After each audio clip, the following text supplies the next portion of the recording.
Okay, I think we'll get started.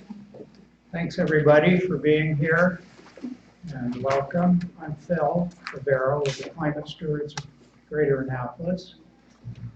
And we're here to welcome our mayor, as you know. I'll do that in a couple of minutes.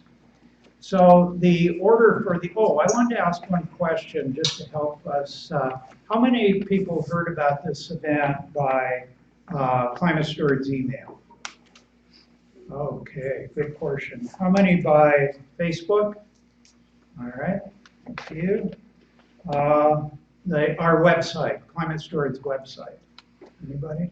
No. Other ways, capital announcement? Please. Okay, great. Thank you. Reinforced it. So the order for the evening, I'm going to introduce our mayor, Mayor Buckley, and he's going to speak, I guess, with 4 months experience, approximately now. 101 days. Right. And then we'll have a Q&A period, question answer period after that. Let me offer some suggestions for that Q&A period. First is one question at a time, right? One person speaking at a time. Carl's going to moderate. My colleague here, Carl Benson, is going to moderate that. And so raise your hand to be recognized. Secondly, stand to be heard. Those of us with elderly ears appreciate that approach. State your name and then the question. And is everybody okay with that way of approaching? All right? Okay, good. So, hey, Rod. Rob. Let me mention that Rob Savidge is here. Great. Rob is also newly elected, as you might know, and to the council in this case. And he's the chair of the Environmental Affairs Committee with the council. And as those of you who know Rob know, he comes with a wealth of experience in environmental affairs. So I was thinking about the election, the mayoral election in November, early November the 7th.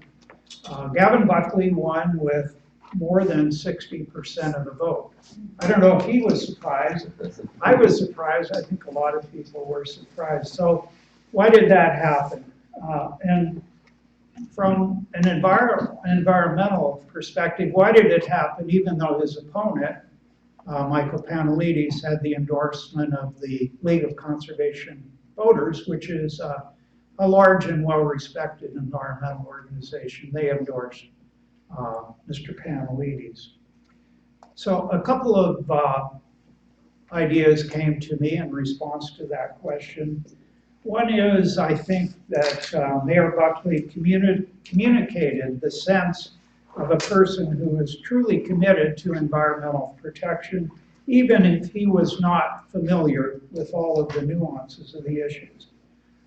He was forthright in his beliefs. He asked good questions, and he wanted to learn how he could be an effective leader on the environment. So that's one reason I think he won so convincingly.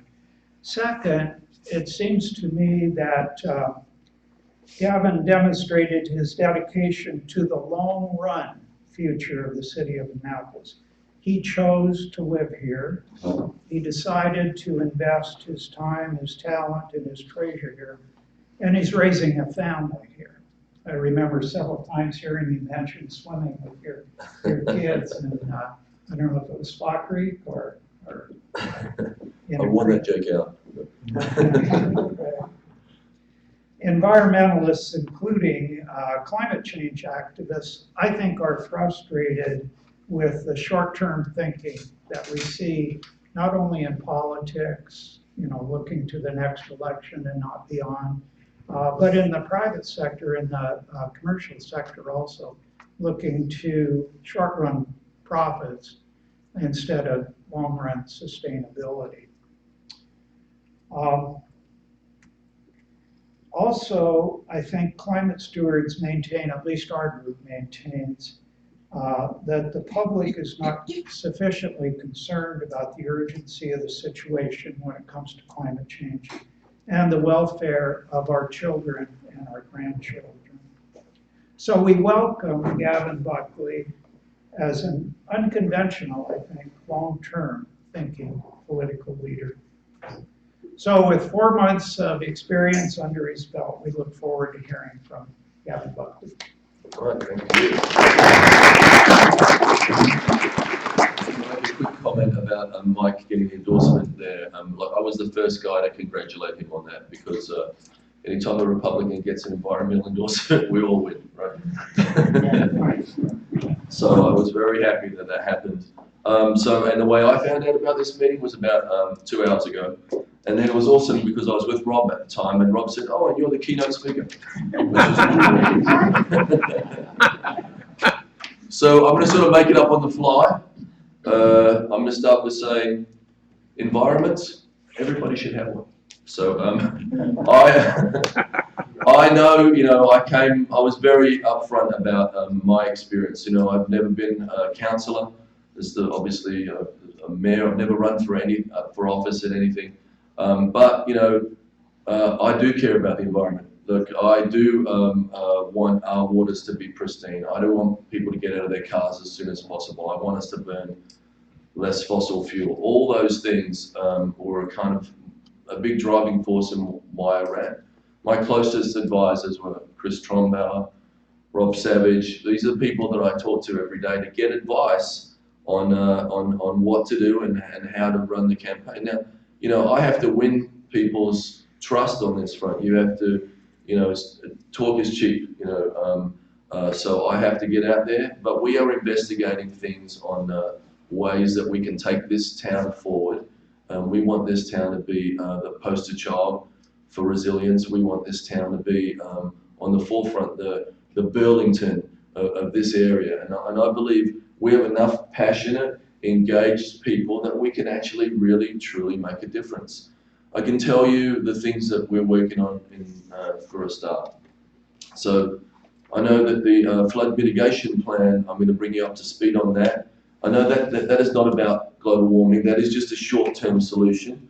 But what I like about the fact that the city got flooded a week ago, just before they took a vote on the flood mitigation money for us. And it wasn't because I was out there all night with all the spigots on, making sure that the streets flooded. What it did is brought home the point of what's happening globally. We have gone from a frequency of 4 times flooding every few years to nearly 40 times. That nuisance flooding is happening for a reason. And so that really hit home to the politicians, I think, the day before that vote happened. So what we're doing is we're working on a 2-year plan for the flood mitigation. And if for any of you who are not familiar with what's going to happen, we're going to dig up all the storm drains and then we're going to realign them to 2 pump houses.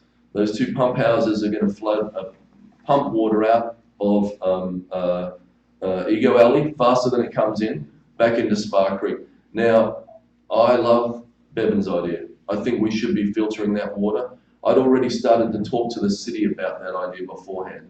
Now, the early estimates on that filtration is an extra 40% increase in the cost. So it's already a $10 million project. So we have to see if we can find another $4 million if that's the number. But I think it's an important thing because I'd already taken that plan and said, well, while we're ripping the street up here, while we're tearing up all the storm drains, why can't we, when we resurface Market Square, this is a particular pet peeve of mine, if any of you have been to the Market House and to McGarvey's and to Federal House, the trash areas in the Market House, the trash areas in McGarvey's and Middleton's, the trash areas at Iron Rooster, they all get washed out on the weekends.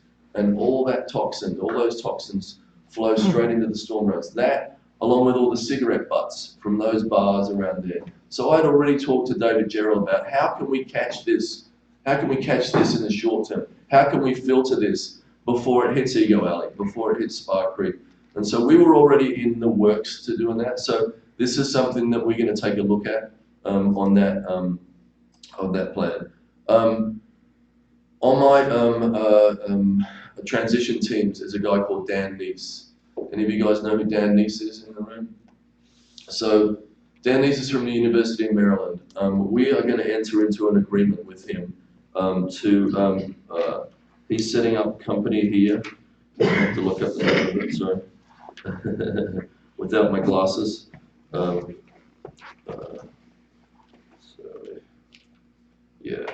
So he's in setting up a company here called the Resiliency Investment Center, right? And so what he's doing is taking a look at resiliency as not an expense that a city has to take on, but as more as an opportunity for investment, more as an opportunity for civic investment. He is a big thinker. So we are going to make sure, and we're using the Newport model. In Newport, Rhode Island, the leadership in that town decided to turn things around and take a look at the city's assets and cultural assets, physical assets, geography, all those sorts of things, and think how we can bundle, how we can come up with ideas that can lead us on a path to resiliency ahead of the rest of the country. So they would think of different programs like grid systems or hydroponic setups, seawalls, different ideas like this. How can we come up with ideas like that? How can we package these ideas? How can we bless them, give them the city's blessing, and then reach out to the private sector, because that is truly where we're going to get the money for this sort of stuff. We are not seeing those dollars coming to us federally. We're seeing them being diminished day by day. We have a president that doesn't think there's such a thing as global warming. And so we have to think locally on how we're going to address these issues. So Dan Neese is someone you guys are going to be hearing from really soon. We have had a little bit of movement at the city. Maria is not going to be working for the city anymore, Maria Broadbent. She has been with us for a long time. She wasn't part of the original plan for how we were going to move forward. I campaigned as a change candidate, and so I have to change some of the people to move us forward as a city. So there is somebody we're moving in that maybe Rob can tell you about, that we haven't quite finalised the deal yet. I don't know if we can talk about her, but she's going to be moving in, and she is an innovator. She has great relationships in all communities, and I think that she is going to make a difference and help us be one of the leading cities in climate change, resiliency, all sorts of environmental measures. I want my first piece of legislation to be the no discharge stuff. When I found out that our waterways were actually, it's illegal to discharge, but and you're supposed to treat your sewage before you put it back in the water, but that doesn't make me feel any better, So we looked at Newport. I think we brought in the harbour masters from the two cities. A lot of you guys were in the room when they came to speak, and we talked about what the economic impacts were for those towns when they initiated the no discharge zones in the area, and we saw no negative reports on that. Now, there's some people locally that are threatening that it's going to be the end of, this is going to be a terrible burden to bear and all this sort of stuff. But I went through that with the no smoking in bars. I have bars, and I was the only bar owner in the city to speak at the legislature against how bad it is for cigarettes to be in restaurants, and how it's bad for your employees, how it's bad for your customers. I mean, we all know what it was like when you'd come home and all your clothes would smell like smoke. People thought that would be the end of the bar business, bars would be closed down forever, and I don't think anybody has even noticed it here. So I think we're going to move forward. That's going to be my first real legislation with Rob and with the team, and we're going to roll that out and make a statement about who we are as a city. I can give you positions on a few different things that are happening in the city if you like. You obviously know that I care deeply about bike paths and bike path connectivity. We have green spaces, and we have some bike paths in this town, but we don't have any connectivity. We have no flow. And if you do these things properly, if you execute them well, they are amenity for your city, and they make your city 10 times more livable, but they're also a way to get to a job. I like the Danish model where half the population go to work on a bike. That would be a nice dream for us, wouldn't it? So we are working hard on a couple of bike bridges One bike bridge that I hope to put in is across Spa Road. It is where the public works site is. We were about to rebuild the public works site in that location, and I thought that was a terrible idea. So we managed to put the brakes on. And the reason I think it's a terrible idea is we have an opportunity with this rebuild, with that area being open now, if you've been there lately, to connect the Maryland Hall green space to the Boys and Girls Club green space, the Calrican Centre to the Wings Whalen Field. And so we could connect that green space and make it flow onto the library and make it flow onto the Poplar Trail. So we are hopefully going to partner with a developer who will do a land swap for another location for us for public works, and then we can build on that site. We can build a home for the Annapolis Film Festival. We can build an amphitheatre, outdoor amphitheatre, a bridge. And if you go down Spa Road, you know how it drops down and then pops back up. We'll be able to build a bike bridge that actually hits, and a walking bridge and a running bridge that hits Spa Road at ground level, and it'll be a great way to sort of connect over to there. In this deal, if it works out, and then we have to build 60 or 70 yuppie units to pay for it. I'm just going to let you know about that. You have to build some residential units to pay for all that sort of stuff, and we're going to get them to build these things for us. The bike bridge can be anywhere from $1 million to $2 million. The plan would be then to relocate the public works site to the top of Hilltop on Forest. So if you know where the Legion Club is on Forest, there's a big open piece of land there. We would, on Spa Road, we would get rid of the gas pumps, and those gas pumps would not be a part of the plan for the new location. We don't need extra gas pumps. We can use the county's gas pumps. We're also working with a company called Gas Ninjas who actually come to the fleet and fill them up. So there's a couple of different ideas that we could use, but I don't think we really need to build another set of gas pumps. What is also good about removing the public works site from that location is that we can take the salt dome out of the head of Spa Creek there. That would go away. But when we relocate the public works onto this piece of land, we would also build a bike bridge across Forest Drive. So if any of you have ever tried to walk across Forest Drive, you're lucky to be here. So it is a nightmare no matter where you cross that road. This bike bridge and walking bridge would get kids safely across Forest Drive to Annapolis Middle School, and then it would continue on past Annapolis Middle School, hopefully into the back of Whitewaters Park. And then if we do it right, you could pop out of the other side of Whitewaters and come down through Eastport and create a biking loop or a walking or running loop. And then if you came the other way, you would come across that bike bridge, say from Newtown, or say from the school, or say from some of the neighbourhoods over there, and you could come onto Hilltop. We'll create a nice big bike path on the left-hand side of Hilltop, and then on the way down, then turn left onto Spa, a nice big bike path there. And then as you get to the dip in Spa Road where this bike bridge will be going across, you'll have an option. Your option will be to go left to the Boys and Girls Club, to the library, to the Poplar Trail, or will be to loop round onto this bridge and go to Truxton Park, which should be our central park. We have a beautiful park there that people don't access enough, and if they start to use it, they'll take more ownership of it.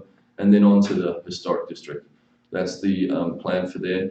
My big plan for that would be not only to create that bike path on Forest, that bike bridge on Forest Drive, but that bike bridge will also access the forest on Forest Drive that Rob and I want to save.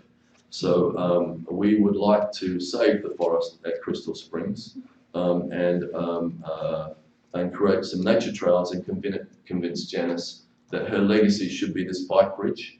And I've made this joke with Gerald Weingrat, and we can call the bridge Janet's Bridge, and Gerald Weingrat will have to drive home under it every night.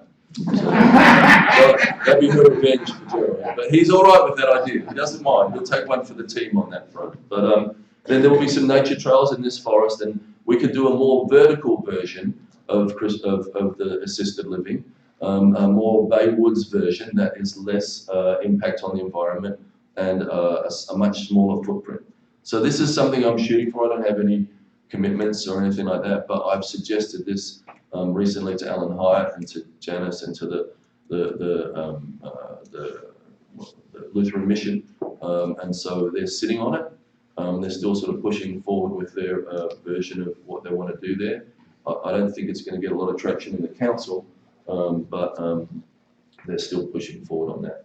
Am I talking too much? A little closer to home, to City Dock, you might have heard me talk about a boutique hotel and people thinking that that's a terrible idea. I have said we have a lot of parking in this city, but it's not on the water. You know, I want to encourage people to get out of their cars at the top of Main Street. We have 3 garages that sit empty all weekend long, and every night of the week pretty much. There are tons of parking spaces at the top of Main Street. The Gotts garage, the Whitmore garage, and the State garage. And those last 2 garages aren't in the current parking plan. So we have this parking, 2 big garages that are not included in our parking plan. We don't encourage people to go to these garages. We should be encouraging people to go to those garages. What happens in this town is everybody comes into Annapolis, they try to park on the water, and when they don't get a parking spot on the water, they circle around, they cause gridlock on the Eastport Bridge, they cause gridlock at Gate 1, and we have, they burn more fossil fuels, and we have the situations that we have down there. So I'm trying to get people out of their cars at the top of Main Street. But when this situation presented itself on the boutique hotel idea, this idea has been around before Harvey owned that yacht club, the Phillips space. I went to the Ward 1 Residents Association. Was anybody there the other day? Anybody here from Ward 1? I went to the Ward 1 Residents Association the other day and I said, look, I'm proposing an idea here. It's just an idea. It's something for us to talk about. We're proposing a boutique hotel called the Maritime. We hope that it will house the Sailing Hall of Fame. I'm proposing that we put the parking underground and that we create a plaza and that a park. That park is a hardscape park that we can still put the boat show on. So we still build in we build the infrastructure in for the boat show, maybe the tent infrastructure, and then we maybe own the tents, and then we can use those tents for other events in the city other than the 2 weeks of boat show if we owned them, and we could cut the cost down for the boat show a little bit. We could also, you also have to have the ability to pull a bus up onto that for Debbie Gosling and the tours that go out of that area. Charleston's Waterfront Hotel was a catalyst for the Charleston that we know today. I'm not saying this is a 70-foot high hotel. I'm not saying this is a 5-story underground garage. I'm just putting it out there for us to talk about as a community. If everybody hates it, then it doesn't happen. But I know one thing, soon the yacht club is going to go back to its home, right? And we're going to be left with a big, empty restaurant that has underperformed for a long, long time, right? And we're going to be left with a tarmac parking lot that we all don't want there. We all know that that is the best real estate in the city, and any beautiful European city or other city in the world would never let their best real estate be a 150-car parking lot. What I like about the idea of the hotel is that we have the ability to take the Harbour Master's office out of there and open up that sight line. We could put the crow's nest for the Harbour Master's office somewhere in the hotel, and they would have good visuals of Spa Creek and Ego Alley. We could put the bathroom showers below ground. And then we could also, one of the things with the flood mitigation plan is they have some pretty big pump houses, and they are, about from here to the wall there. They're quite a decent size, and there's 2 of them. And they have to stand somewhere. They have to be somewhere in the, right now, they're slated to be right next to the Harbour Master's office. And I don't think that Harbour Master office should be there. So we have the ability to hide these pump houses in the boutique hotel if we have that idea. We also have the ability to build the last floor of the boutique hotel, 7 feet above grade. And so we could start to create our seawall. And that 7 feet above grade could be tiered. And so it was, steps, and you could sit on it and have a picnic. And we took some of the team to the wharf. Has anybody been to the wharf in Washington, D.C. at all? Yeah. So they have repurposed their waterfront. They've built a beautiful community space. What I'm going to do is Their waterfront has double swings that you can sit on. It has little floating stages and ice rings and little fire pits and really beautiful community space. We are going to bring Fred Kent. Did anybody see Fred Kent speak here 7 years ago? So Fred Kent is one of the preeminent, most important guys in waterfront design in the world. He's a famous placemaker, very cool, casual guy. He came to St. John's 7 years ago. I think Dick Lyon brought him here. And he spoke about our city. And he said, and this guy has had his hand in every cool city you've seen in the world, from Copenhagen to Stockholm to Circular Quay in Sydney Harbour to Bryant Park in New York to all these beautiful places we've been to in our lives. His firm has had some hand in their kind of waterfront design. And he gave a slideshow and he said, look, what a great city. You have everything. You have history. You have water. You have characters, real people that live here. You have economic engines. You have universities. And then he said, how could you get it so wrong? And he said, it is performing at only 20 or 30% of how great this town could be. And we all think it's great. We love it here, right? But he's like, and then he went on to say, why is this parking lot here? And then he went to say, why can't you dip your toes in the water? Why aren't people getting on paddleboards? Why aren't people connected to the water? These are the missed opportunities. And then he did these amazing slideshow of things that we could do, ideas that we could do. So he will come here. We will put another talk on at St. John's or maybe Maryland Hall in about a month or so from now. And then there'll be a free talk for everybody to go to. And then the next day I'm going to put a big old white tent on City Dock and we are going to have a workshop. And we're going to have a workshop and everyone can come. And even if you don't vote in the city, I think you should still come because it's still your city. If you live in Edgewater or Crownsville or Arnold, it should be relevant for you. It should be the place that you show off, that you bring people to. So he will come and you are all welcome to come to that workshop. And what he says is, when you build community space, you build it organically. You build it from the people that live in here. You don't let the architects design it. You don't let the politicians design it. You design it with what people want to see in their city. And so he will be an amazing asset for us to use to decide whether this idea is going to work or not. So look out for that. A little further down the block, I was talking too much. Sure. A little further down the block, we're talking about repurposing the Harbour Square Mall. Who's been to the Harbour Square Mall? It's next to that little crepe shop. It's a thing of beauty. Might be the worst mall in America. So it is only has 2 tenants left in it. We are proposing a version, and the 2 tenants are great tenants, and they're a big part of the plan that's going to be there. We're proposing our version of the Torpedo Factory. Has anyone been to the Torpedo Factory in Alexandria? It'll be a little artist collective. It's going to involve a mural, if you know I'm partial to a mural or two. A mural dedicated kind of to the Naval Academy, and it's going to be called the Cannery. It'll be an artist collective, and they'll have 30 or 40 little incubator spaces in there that we can do multiple things in there. And I think that's going to be part of re-energizing City Dock. Market House is going to be fixed. The reason I got involved in the Market House is not because I wanted to, I needed another project or another idea or that it was a good look.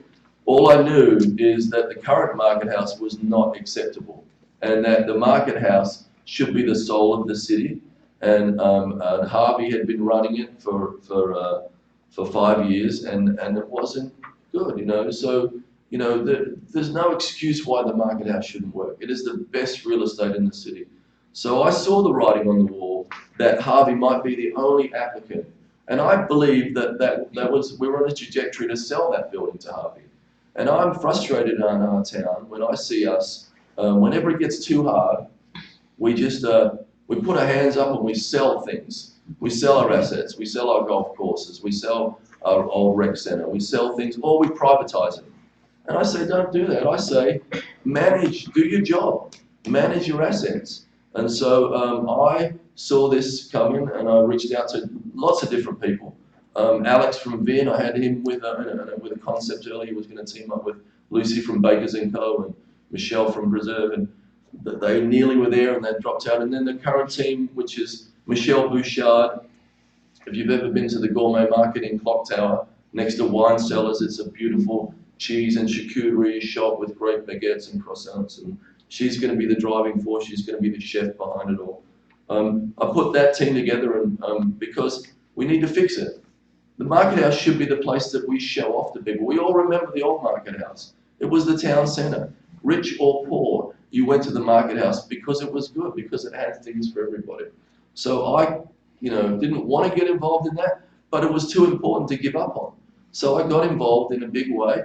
It might have cost me the election, but I don't, if I couldn't fix that, we can't fix the market house, we can't fix anything.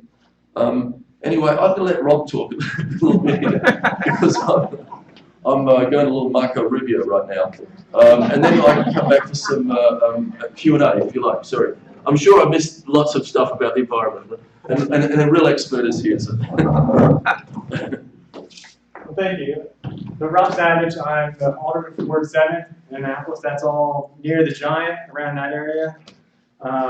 So just to start a little bit about my background, I went to Washington College for environmental studies, a minor in business management.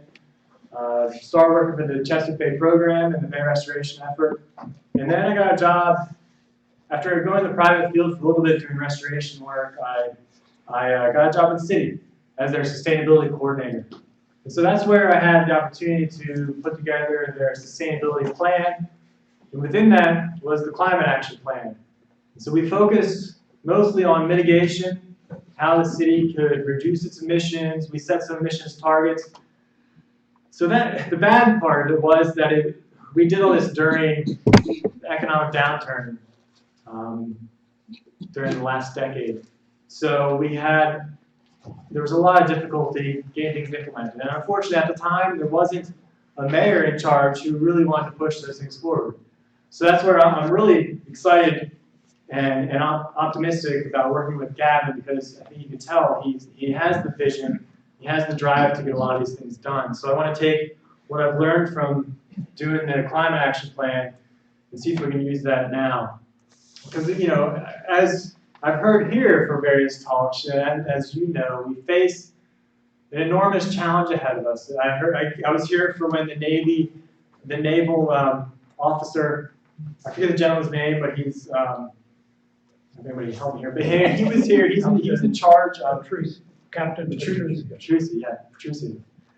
And so he was in charge of the Naval Academy's effort. So he was talking about the kind of change that they are planning in the future, that they're anticipating. And I remember him saying that they're planning by the year 2100 to experience at least 5 feet of sea level rise by 2100, with potentially a lot more than that.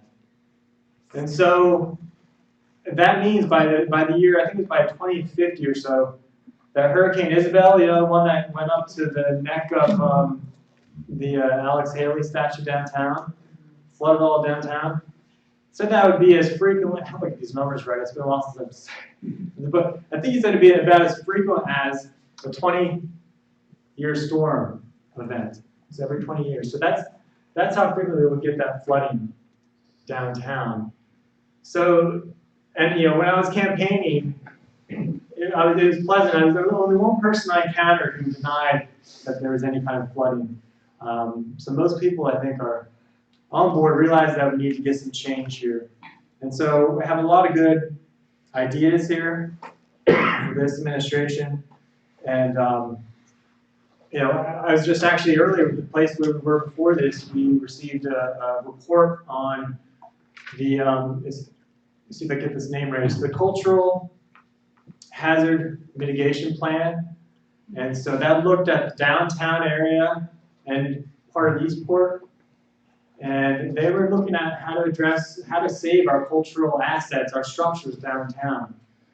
And so in their report, they even said by the year 2025, the flooding we experience downtown, which we call nuisance flooding, that will be increased to be thinking every other day occurrence, every other day. And then by 2050, that's not too far off, 2025. By 2050, it'll be an every day, I think it was every day or twice a day occurrence downtown. So obviously we need to do something. And as you know, things are just getting worse and worse in terms of the projections that the scientists are making. So we want to do our part. And some of the things that we want to do, so I think Gavin mentioned the flooding pumps that they're going to look at putting in downtown. We have, so that project's planned now. I'm going to get a report next week on that project from Public Works. So they do want to put some large pumps downtown, because we had somebody look at downtown and see what we could do. And really, we can only do two things. We could, well, three things, I guess. We could either move, right, relocate, which isn't really an option. We could raise the buildings, which is really expensive, or we can build a removable wall downtown around the city dock. So really option 3 is the only one we can do, to have a removable wall. So we're starting to do that, incorporating that into the city dock master plan. And so that's why they need to put pumps downtown, because all the stormwater comes down. Even if you have a wall, the stormwater is going to get backed up behind that wall, because the water on the other side of the wall is going to be higher. So you put the pumps down there to get it over.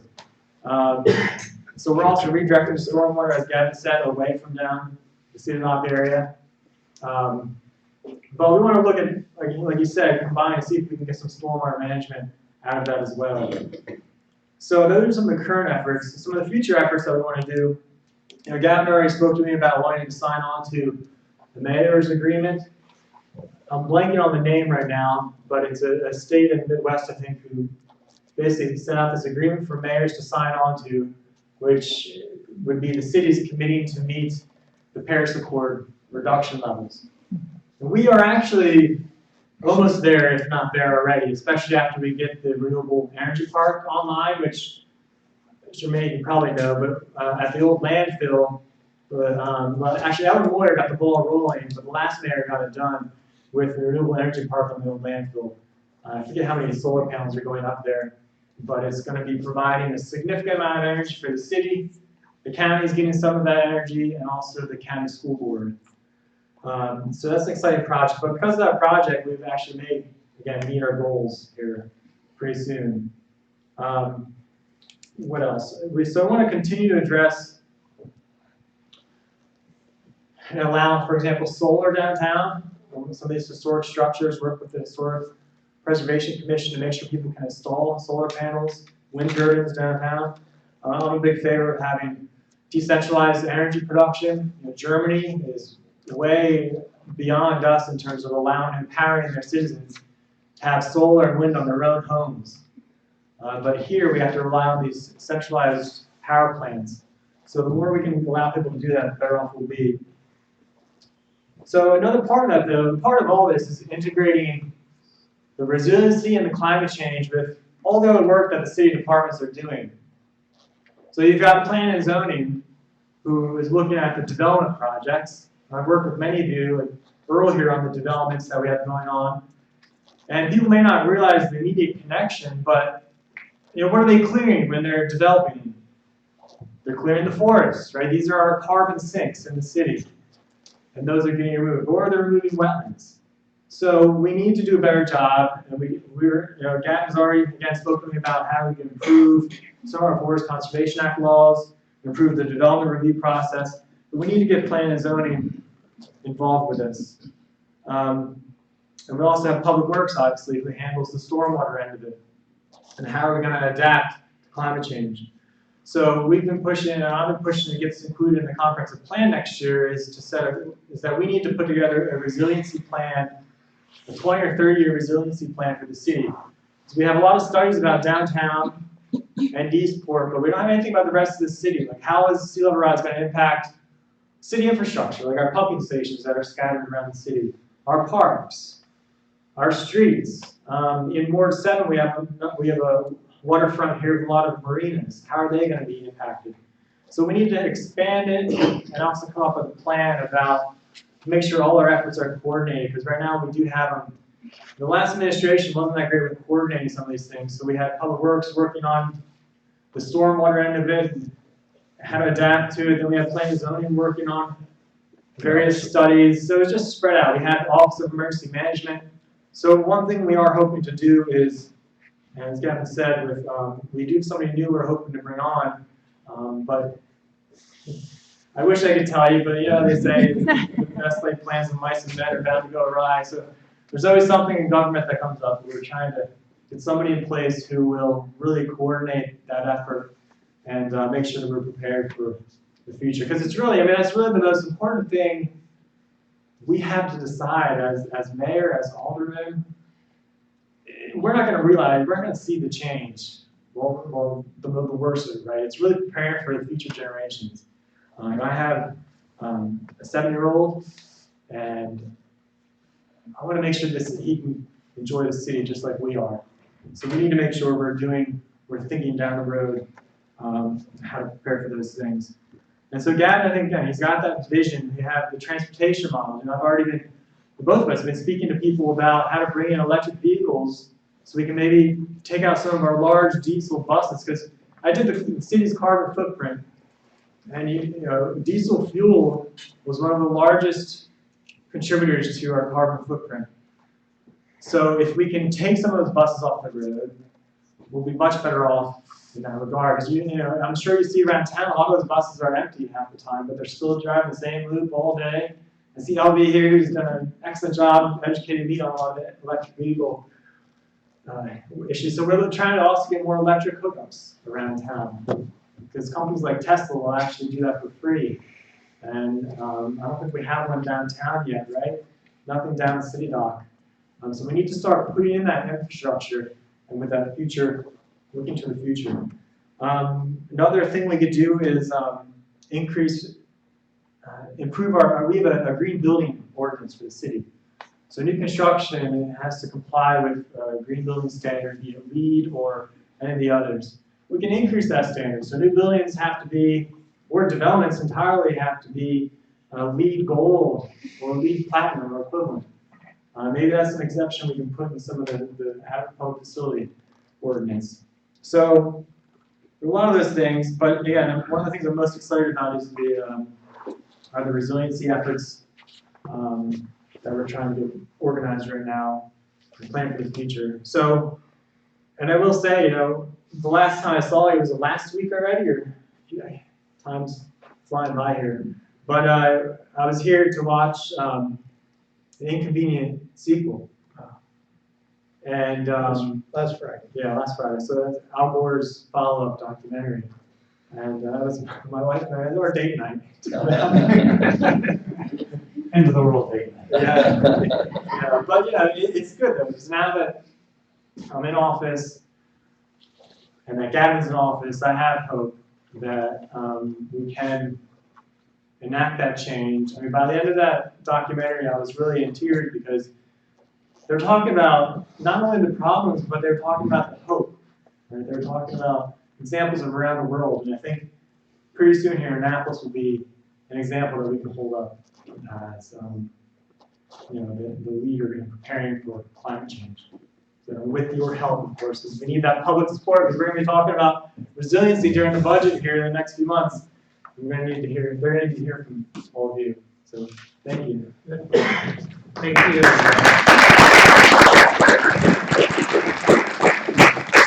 Thank you, both of you.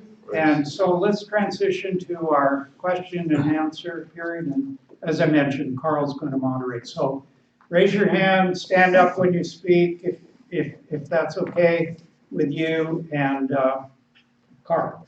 All right. Well, why don't we? Well, hi. My name is Mark Apter, and you were talking about the only practical solution downtown being a wall. Is that anything like the wall in Georgetown that's hydraulic that goes up, you know? Is it a similar wall? Can you describe the wall that might be? Obviously, I'm sensitive to building walls. Me too. Look, I think we don't have a plan. That's the thing, you know. We don't have a comprehensive plan on what strategy we're going to use. That is the strategy you hear. But I mean, you think about, it's not just the historic district, it's Eastport, it's Edgewood Road, it's all these other areas in the town. But You know- do you know what they did in Georgetown, the Potomac, right there at the bottom of 16, the bottom of Wisconsin Avenue? I don't know, no, I don't. Yeah, I haven't Is- seen that. I know the city has looked at a number of different options, and I haven't been fully briefed yet on what they're building along with the pumps. I don't think we've set on exactly what the wall is going to look like, but I think from what the consultant was telling us, it could be a removable wall, it could be a pop-up wall, it could be hydraulic. We'll have to look at a number of estimates and proposals for various options. But it's, you know, they have some that you fill up with water on a temporary basis, but that's not gonna, I don't think that's gonna work downtown. Yeah, there are also concrete structures you can slide in with mini excavators. So we haven't set on it yet. You know. I like dikes. And, a lot, you know. And so I think that I believe we should have an international contest on what we can do, and we need to bring in, you know, the Netherlands, people, big thinkers, you know, and I think that if we could incentivize a worldwide competition on how we could save one of the most important historic cities in America, I think that we would get traction on that if we could get a, you know, $1 million prize or something like that. I think there's a lot of people that would weigh in, and we would come up with some pretty amazing things. I think a solution, which is good for us, could involve the David Taylor Center and could involve the Bemby Beach or something like that, some sort of closure or something. But that's just an idea. But I think that there's other cities, especially the Netherlands, that we could look at and how they've managed to move water and contain water in much smarter ways than just hard structures, you know. So, Yeah, and part of that, I think, not just downtown, but for the rest of the city, we'll have to look at wetlands and wetland expansion zones. They've started to incorporate other jurisdictions because wetlands help to, and living shorelines help to protect against sea level rise. But if people are left to their own devices, they're just going to build more walls and bulkheads along the shoreline. So that's another thing we need to look at as a city is how do we prevent that? How do we work with the homeowners, give them incentives to put in living shoreline? How do we, for example, in the critical area, for example, developers are allowed to build up to the 100-foot buffer, 100 feet from the water, but you know, the 100 feet is going to be 50 feet before we know the sea level rise. So we need to start planning on increasing that buffer, for example, to embrace that living shoreline and not just have walls. So it's a very broad, it's a large approach, but we still need to get our heads around it as a city, for sure. Thank you guys for your commitment to the present and the future. And I'm very familiar with the Georgetown Harbor Complex. I lived there when they built it. You should go visit it. is it Georgetown down the bottom there? Yeah. I've been there. I've definitely been there, but I haven't studied it. One of the innovative things was this seawall that they have a beautiful boardwalk there. You can walk along the river. Right. Yep. Just inside, Right. there's a system, Yeah. like a metal. You don't see it. Right. It's just a metal. Just looks like a metal piece that goes along inside the boardwalk. Right. But when the water comes up, and they hydraulically raised to I think about whatever height they need.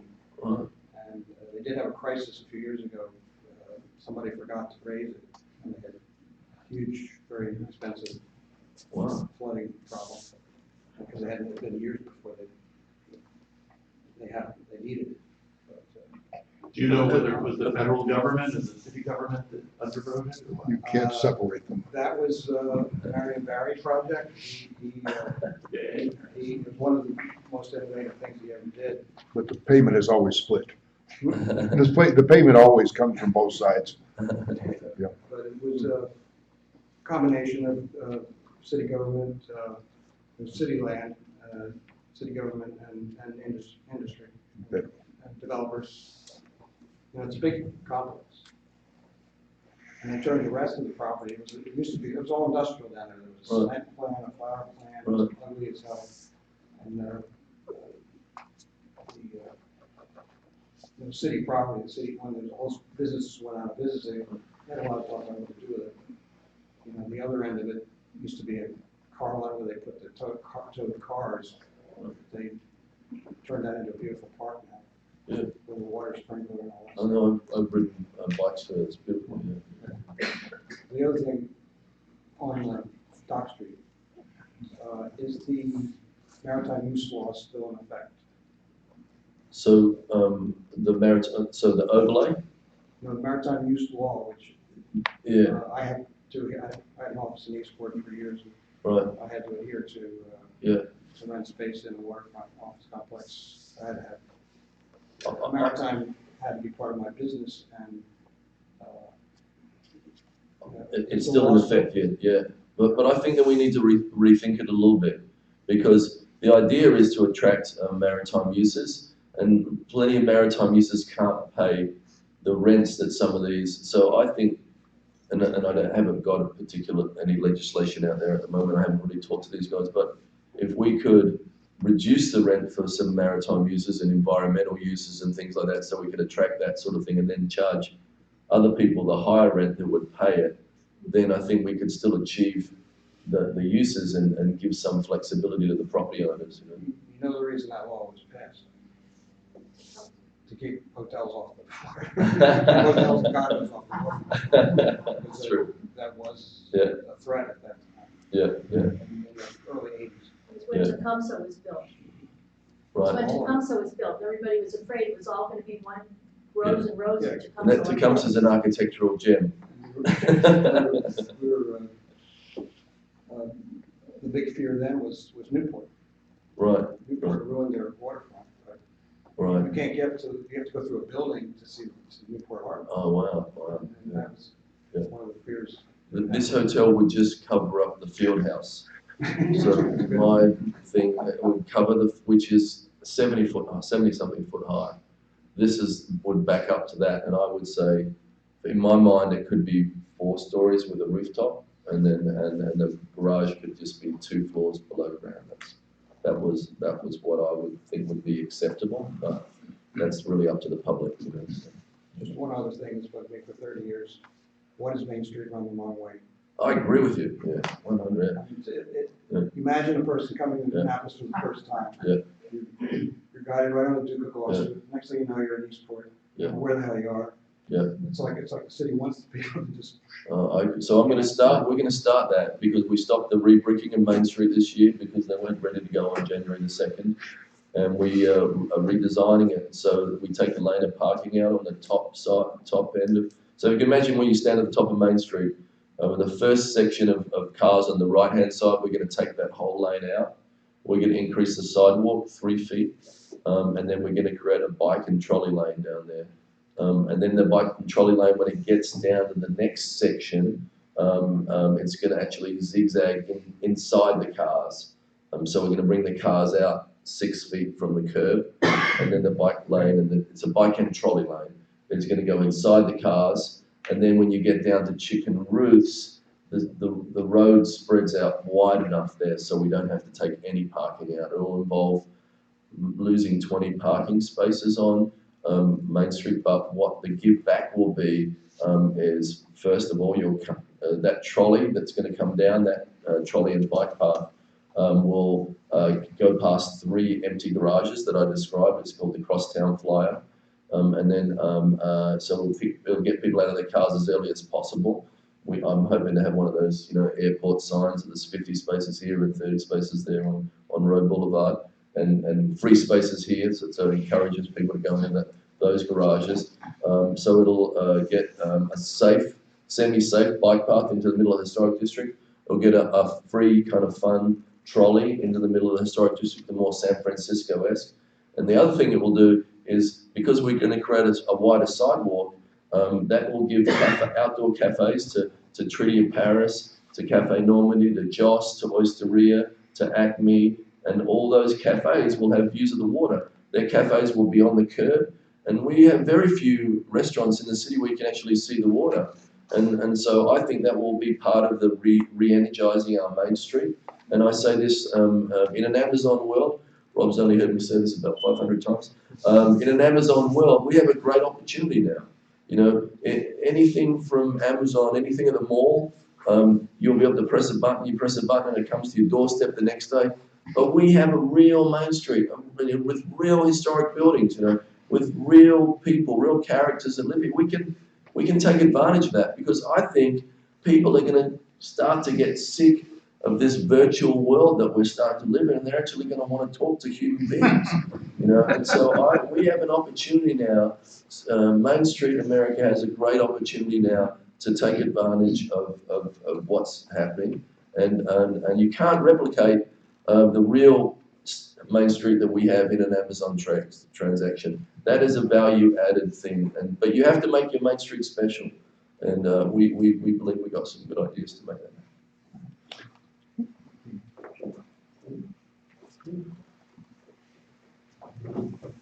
Hi, my name is Liz Van Buell, and I want to know what part the Annapolis Environmental Commission is going to have in this plan. What part they're gonna have in the plan? How is the Environmental Commission going to be involved in this plan? Well, they're very closely and heavily involved. I mean, so I'm the chair of the Environmental Matters Committee, and we meet once a month, and that has 2 other council members on it. But at every meeting, we invite the Environmental Commission to come and give a report.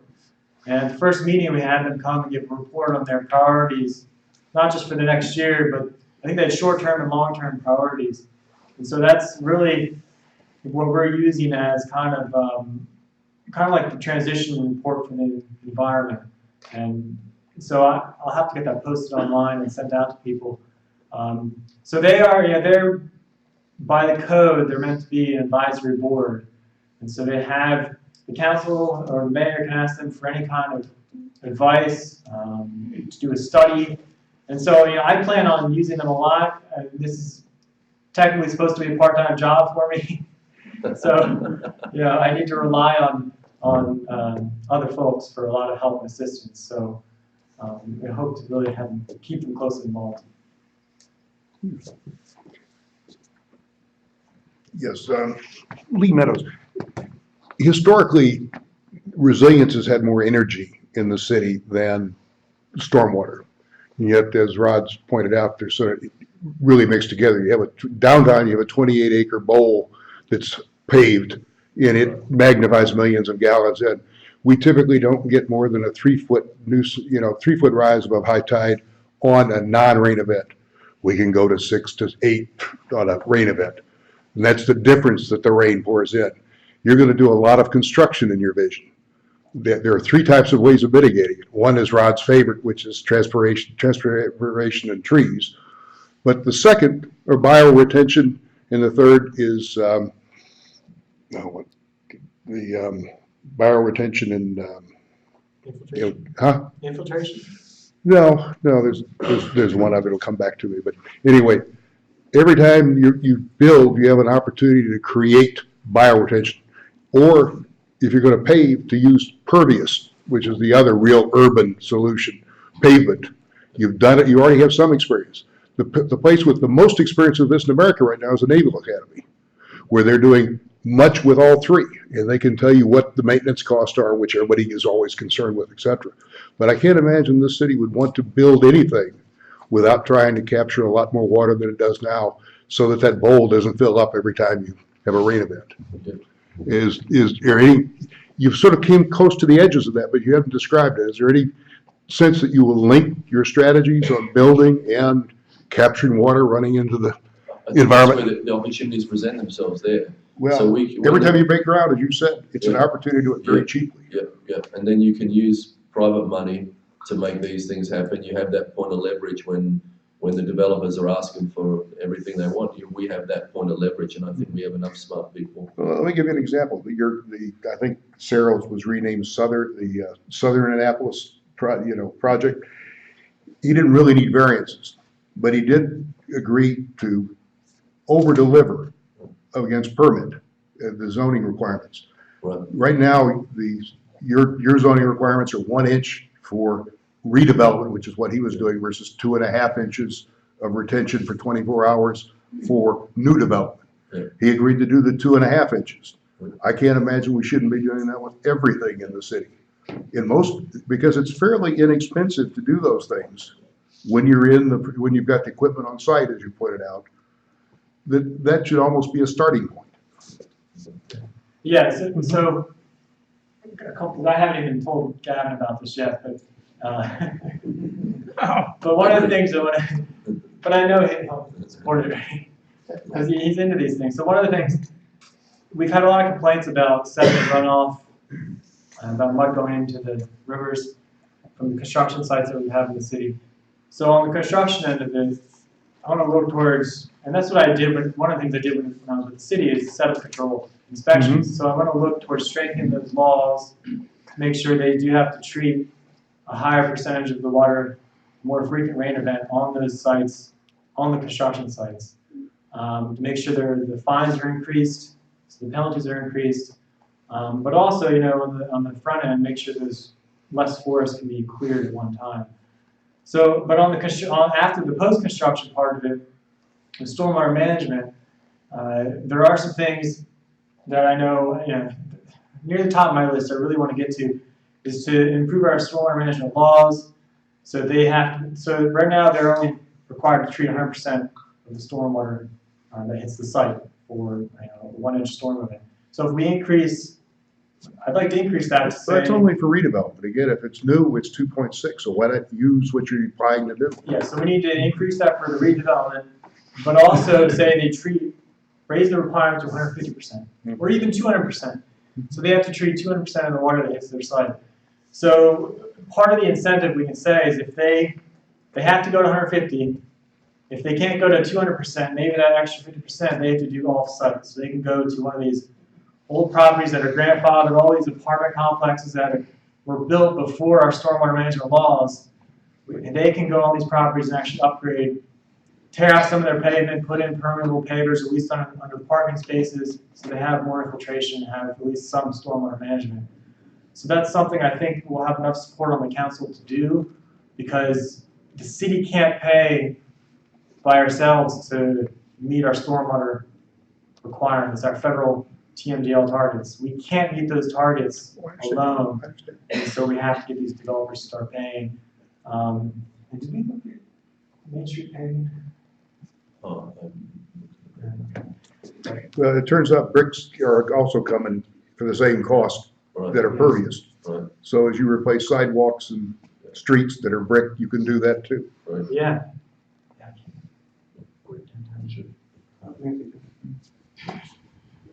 Nancy Steele. I'm really pleased to hear your awareness of the importance of having maritime businesses, and that they won't be able to carry the weight of what the cost of doing this is. And there are some examples that you might want to explore. The Enterprise Foundation, which was set up by Jim Rouse, they developed they've developed a way of thinking about, in terms of housing, how to make a development carry different weights of the rent. And I'm thinking there ought to be some way that could be played with, teased out, to do the same thing commercially. And they've been doing it for 20 years. And they really got a feel for it. And I know there are other operations, and I think there's a couple of foundations that have been exploring this kind of approach for housing. And I'm just thinking, how do we think that for a commercial setting? Just wanted you to think about that. We're definitely going to look into that. Thank you.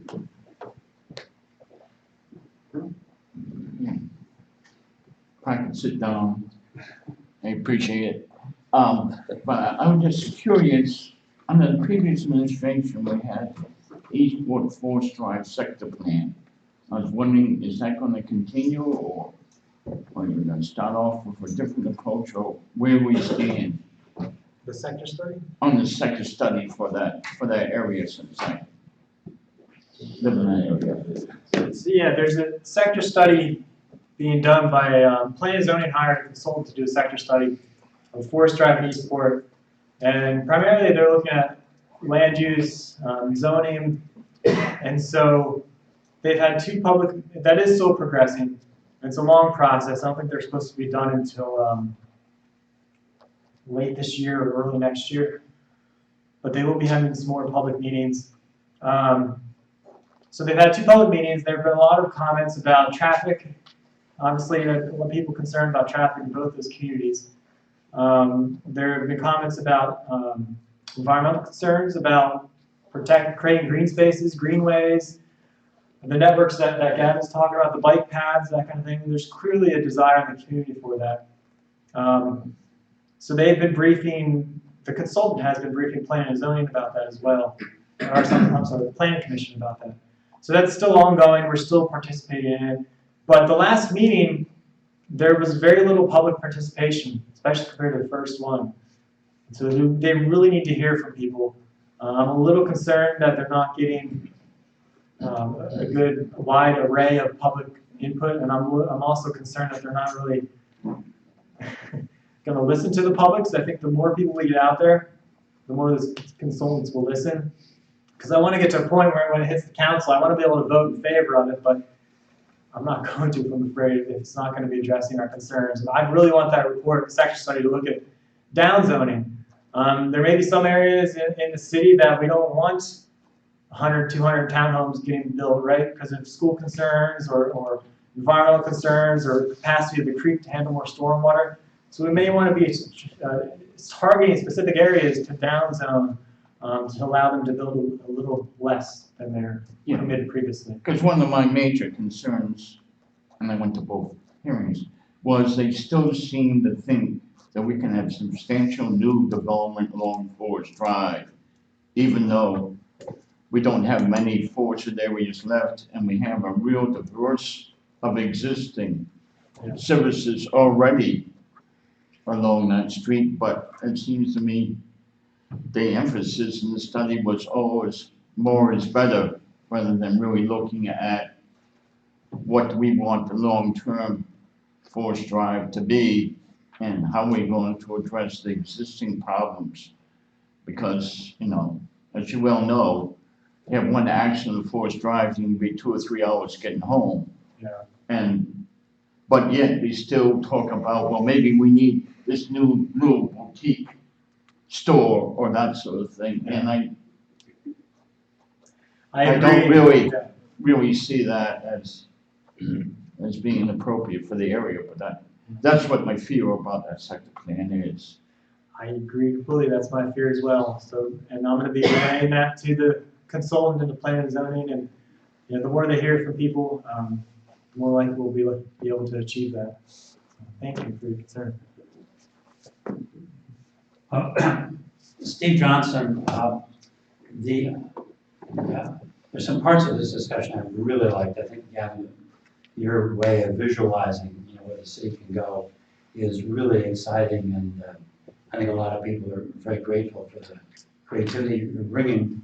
But there's one set of issues that I haven't really heard discussed at all, and it's that uber question of how do we get rid of fossil fuel energy technologies completely? And my wife and I kind of accidentally got our house completely off fossil fuels 3 years ago. The house is a little over 20 years old. The furnace was about to die. You know, we brought in sort of about 3 different companies and say, you know, what will you do for us? And one of them said, well, we could do geothermal. We said, oh, really? And they said, yeah, it's expensive, but there's not a nice incentive, so it's not so expensive.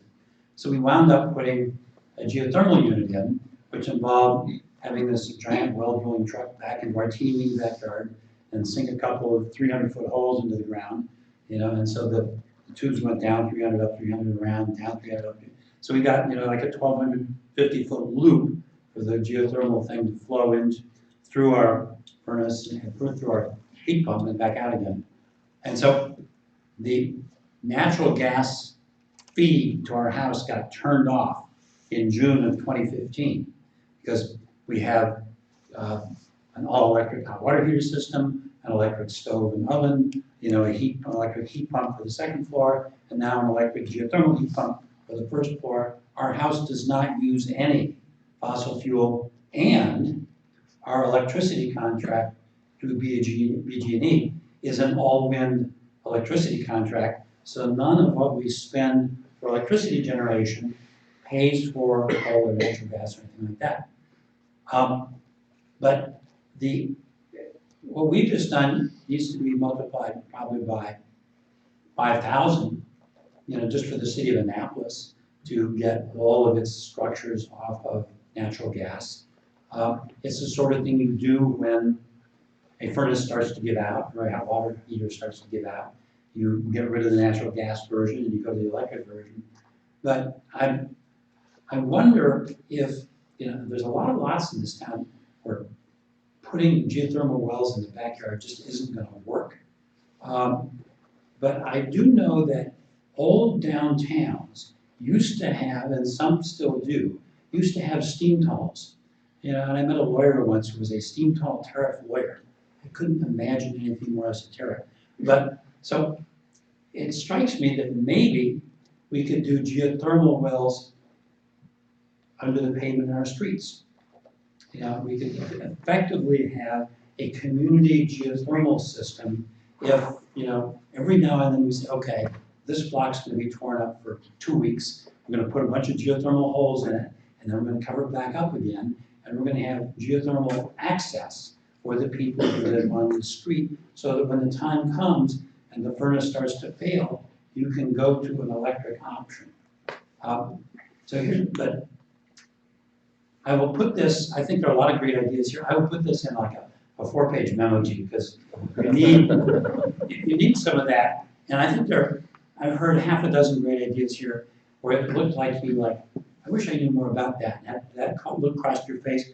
I think those who have already made suggestions might also want to put together 3 or 4-page memos for the mayor and for the council member, and saying, here's a really cool set of ideas I wish you were more aware of. So I would also suggest that.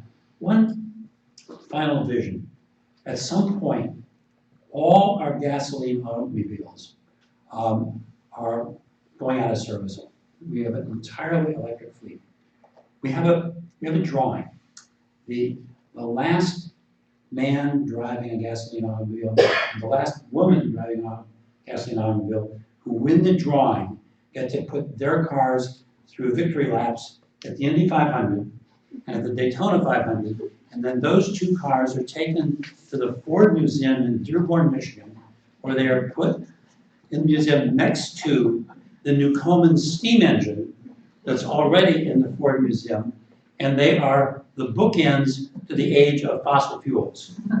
Why not, right? And so if we are trying, I give you that image to make the point that it's important for all of us to visualize the end of the age of fossil fuels.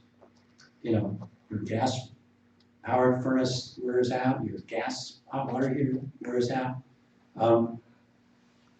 Bring the age of fossil fuels to an end in your house. Yeah. Anyway, enough said. Right. Rob's a lot smarter than I am, we can answer that. I can respond to, I agree with you, and I think, but first you need the infrastructure to be able to support that. So part of that, like Gavin mentioned, the shuttle downtown. I think if we can get I'm gonna be pushing for an electric shuttle. And also, you know, the trail networks that he also mentioned, bike paths. If we can get some of his vision realized in our vision at this point, we'll have like a central park for the city and have trails connecting all the way out to my ward, Ward 7, all the way out to West Annapolis, so people will be able to get around without their cars. But another part of that is having affordable housing, right? Workforce housing. If you want people to live where they work and be able to take these alternate modes of transportation, you have to have that workforce housing. And so, you know, we heard a lot about that at the council meeting earlier this week. We're going to be looking at ways to kind of encourage that going forward. But yeah, I appreciate any ideas you want to send.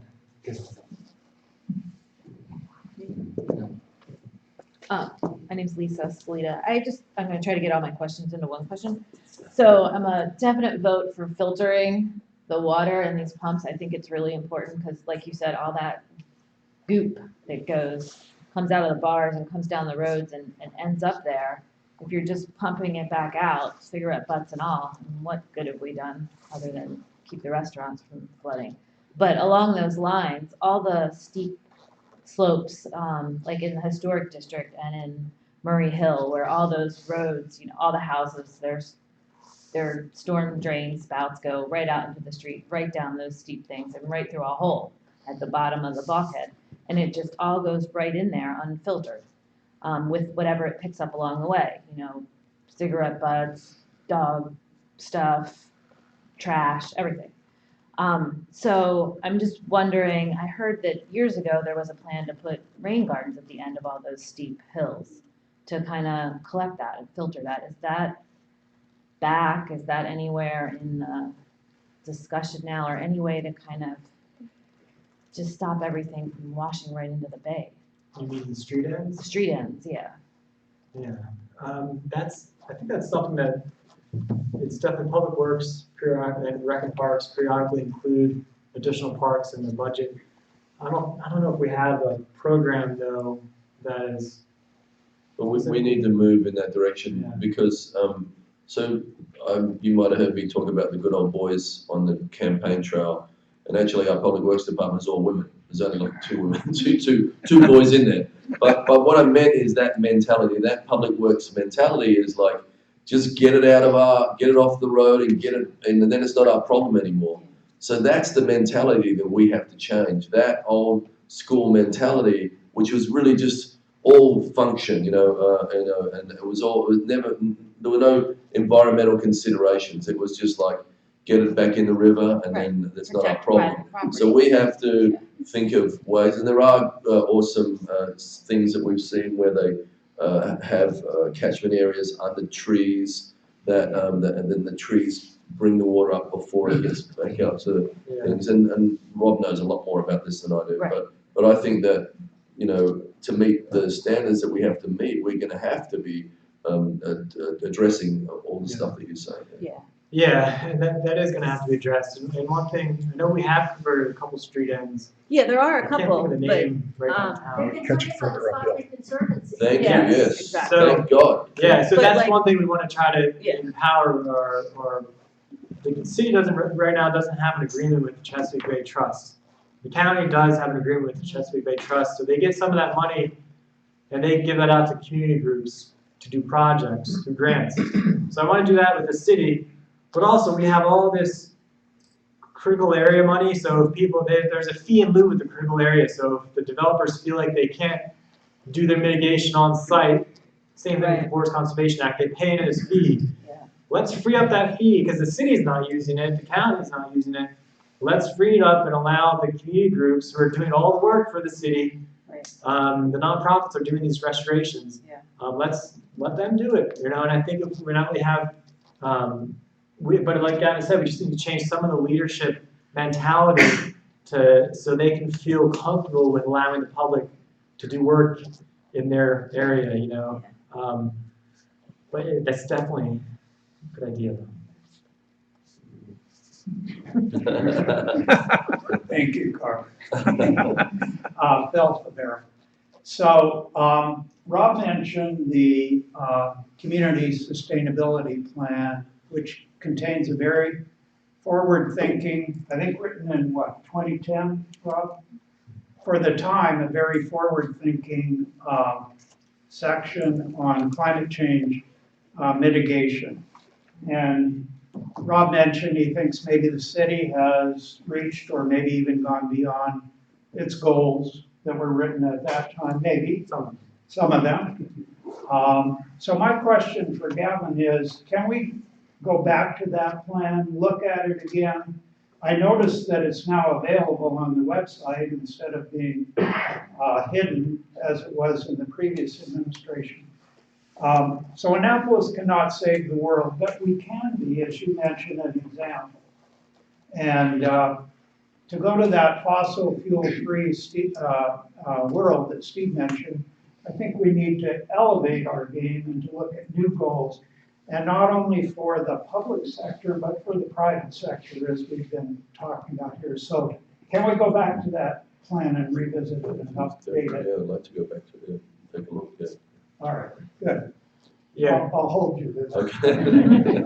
Okay. yeah, This is, I'm not all that familiar with them, but Yeah, both of you, why don't we do all the amendment? Elvia Thompson, can we lockbox the money that's been collected for stormwater for the past, 10 years? Can't we just lockbox that for projects, city-funded projects, and also maintenance of existing projects?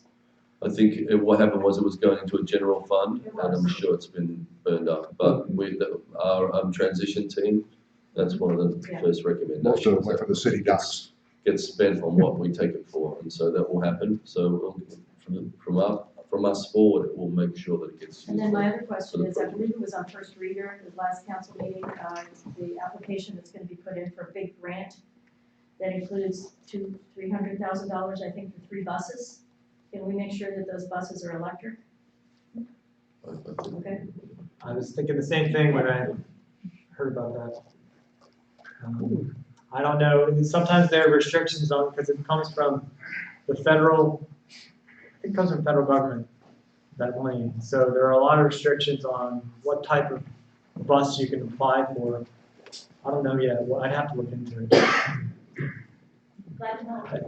And your first question on the stormwater, I think we're trying to get something out soon about that. I don't know, initially, I don't know if it's gonna be a lockbox. I think we need to talk more about that because there are certainly some staff costs, I think, that could be thrown in there. But right now, the city's using pretty much all of our stormwater fee to pay for staff, even if it's, tangentially related.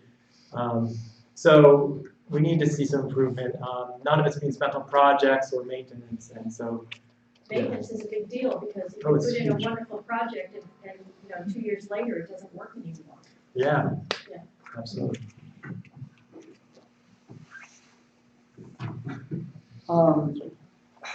About a year ago, I was always frustrated by climate change, global warming, because I didn't see a place in it for me. Because I want to bring change and action. A former astronaut who lives in Annapolis said, well, join the Citizens Climate Lobby, and then you can get into that. I had delegated climate to everybody else but me. So what I've learned is that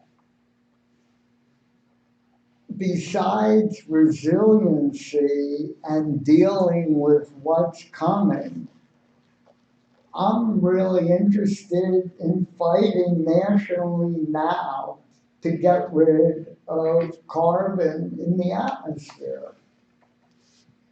And I think that's what requires standing up for. It's clear, this has been endorsed by Democratic economists, by Republican economists. The carbon fee and dividend, which is a way of collecting money on carbon and then redistributing the money back to all the people who paid in.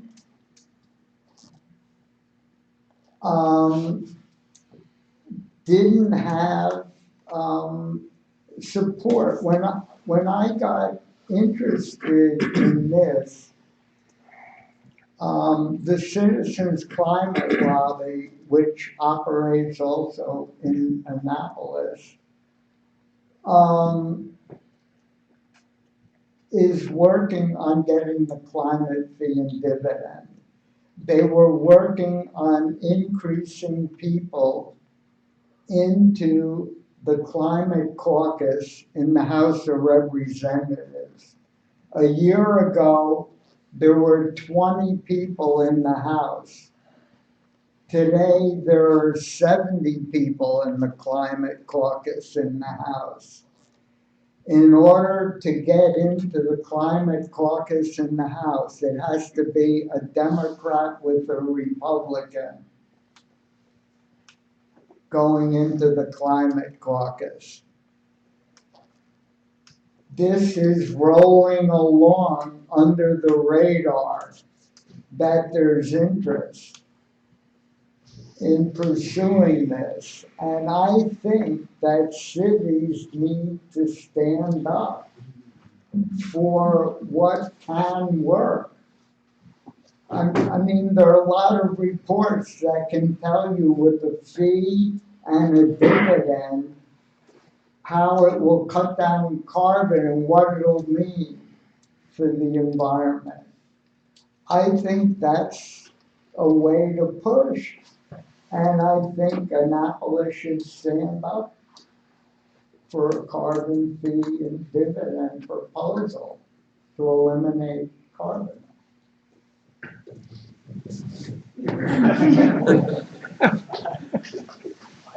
I've been a supporter of that idea for a long time. I still am.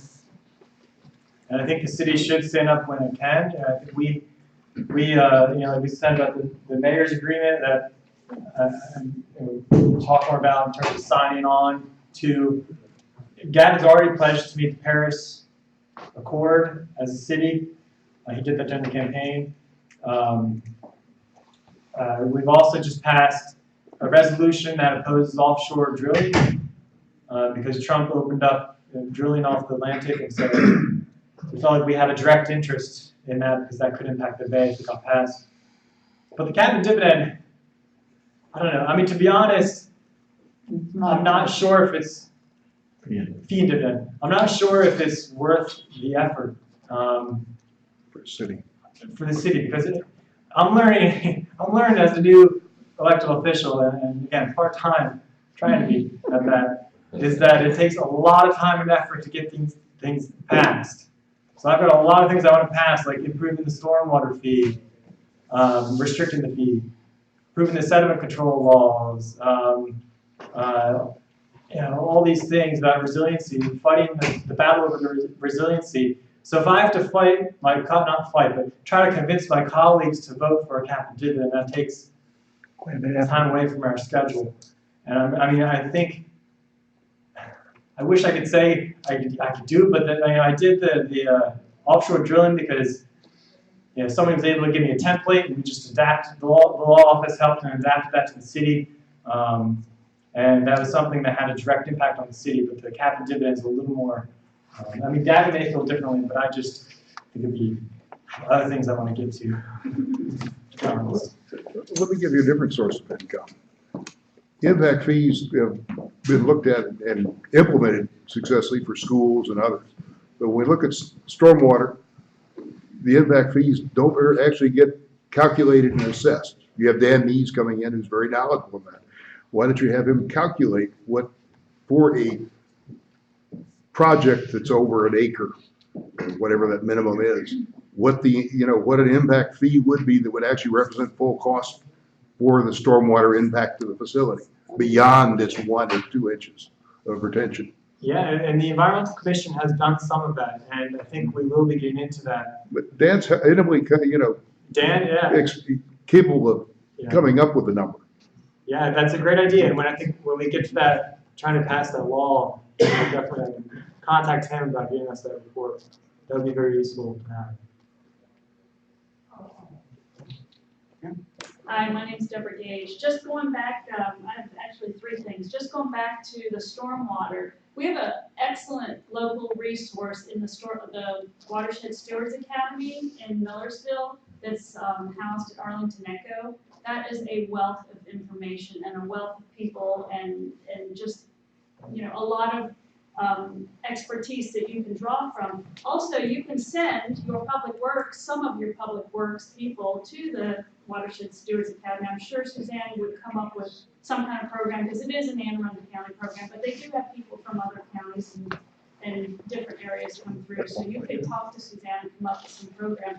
But like Anne Arundel County Rec and Parks, they sent 2 guys through the Watershed Stewards Academy that were, well, one guy's left, one guy's still there, but that were in charge of all the ball fields. They pretty much eliminated all of the fertilizers and pesticides that were being placed on the parks, the ball fields and things. So, I mean, just those 2 guys going through the Watershed Stewards Academy has made a huge improvement on pesticides being placed in the county. So there's a great opportunity for public works people or rec and parks people or whomever for the government, for the city of Annapolis to send, and for $250, it is a bargain to send your employees through the Watershed Stewards So Academy. it's a great idea. There are 3 of us here now, at least Yeah. 3. 5. Just comment on that too. I think that's a great idea. The stewards are an incredible resource to us. And I think need to be consulted, and maybe we could have some information on. And one idea I want to give, Gavin's had a lot of big ideas. The one thing I want to throw out there is something my wife actually told me about related to our solar park. I just think of it because you're talking about the pesticides. Some communities have combined their solar energy farms with pollinator farms. So in between all of the solar panels, we can have bees and help them improve the pollinators. Because it's one thing, the city has, I think we should look at some ways we can improve and restrict pesticides, certain pesticides, how they're used in the city. We talked to David Gerald about that over a year ago. And he believes that you can't plant anything anywhere near, on there, because it used to be a landfill. And then it will bust through the liner. And that's not true, because it's been done in a gazillion other places. Yeah. So There you've is got no more clout. liner, there's no liner on that landfill. Okay, you've got more clout. I had 2 other things just to add to that. About the fossil fuels, is the county, or I'm county, so is the city government using electricity and power from a renewable energy company? Your office buildings, schools? We get our energy through, we're in a purchasing agreement partnership. It's the Baltimore Regional, they call it BRIC Pack, I forget all what it stands for. So we joined Baltimore's buying power, and so that's where we get our electricity.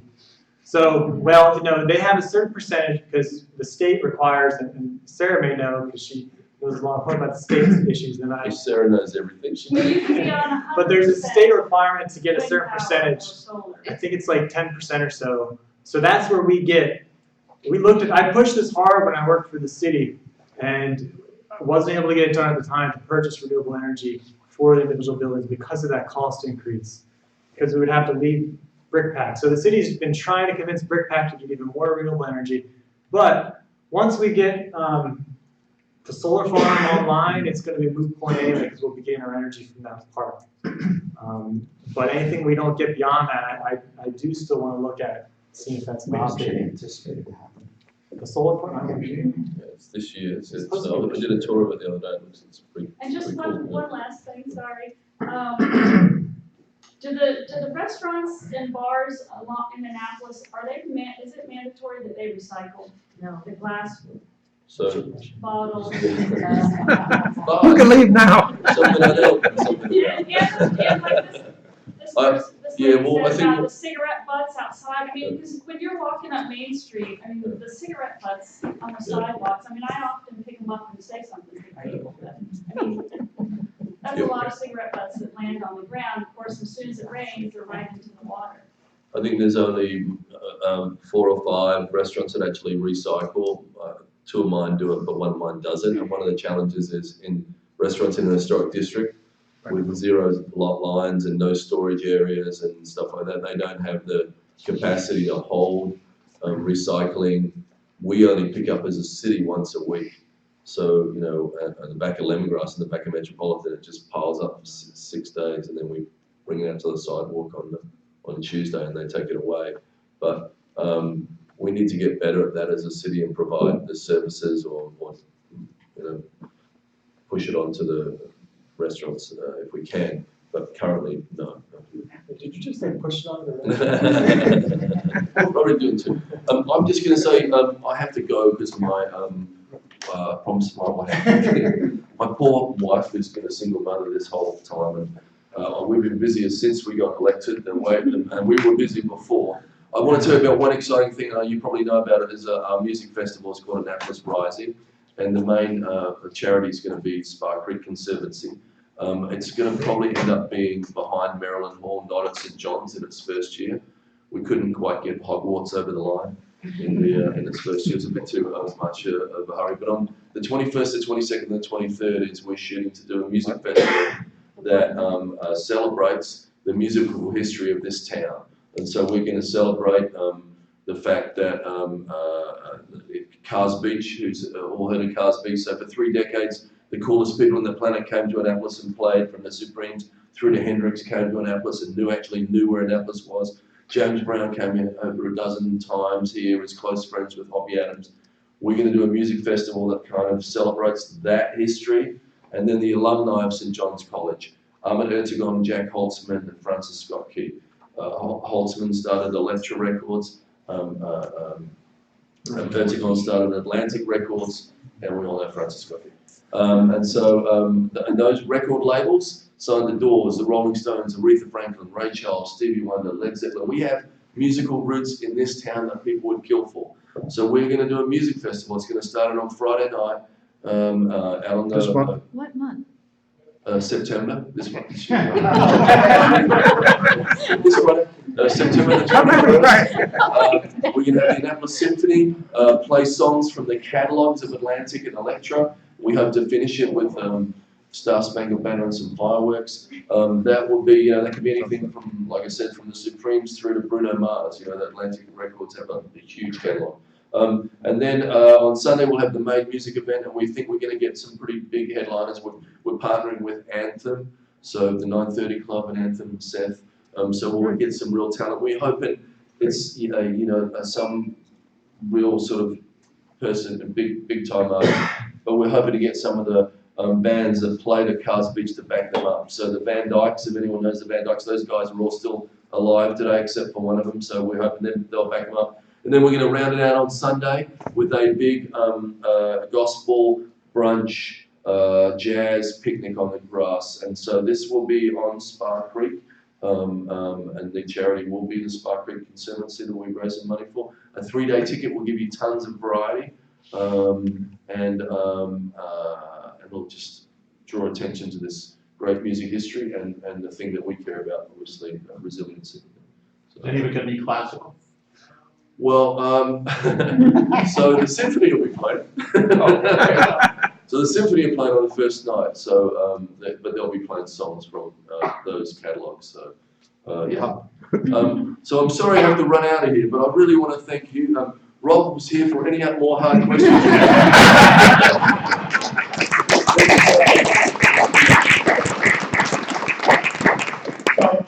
Let me add my thanks to you and to Rob as well. And we've been joined by Sarah Alfred here on this end of the room. Sarah is running for the state Senate seat that's currently occupied by John Hess.